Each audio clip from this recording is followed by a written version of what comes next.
The snowman's final secret, the first snow of the season, always feels like a promise, doesn't it?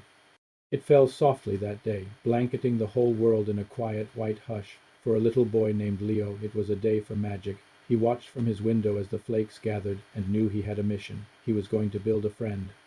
He rolled a giant ball of snow for the body, then another for the middle, and a smaller one for the head. It was tough work, but with every push and shove, the world felt a little less lonely.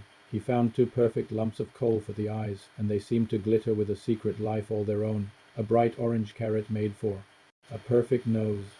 He carefully set a line of dark pebbles into a happy smile and wrapped a warm red scarf around his new friend's neck. Leo turned for just a second to find a couple of twigs for arms, but when he looked back he froze. He could have sworn one of those coal eyes had just blinked. Shaking his head, he let out a little laugh. "Just a trick of the snow," he muttered.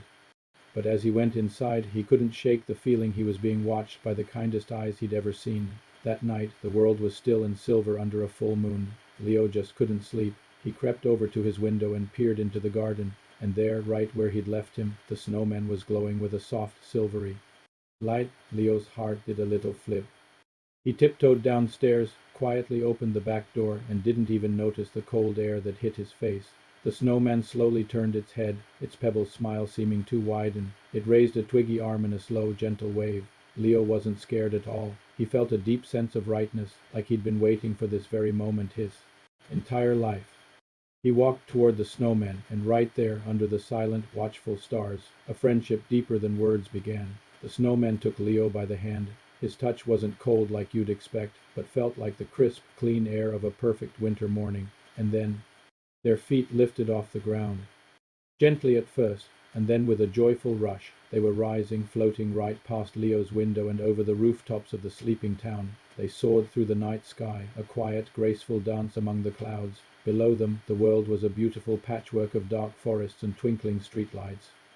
They flew higher and higher, right into the shimmering green curtain of the northern lights, on their way to a place Leo had only ever dreamed about. They landed softly in a place buzzing with impossible warmth and light, the North Pole. Elves with jingling hats bustled past, their arms overflowing with toys and ribbons. And sitting right there, in a huge wooden chair, was Father Christmas himself. He smiled, his eyes twinkling. He greeted the snowman not like a toy, but like an old, cherished friend, an ancient spirit of winter. He explained to Leo that some snowmen are special, that they carry a tiny spark of winter's oldest magic. Then Father Christmas handed Leo a small velvet box. "A gift," he said kindly, "to remember the magic." He gave the snowman a knowing look, a silent understanding passing between them before it was time to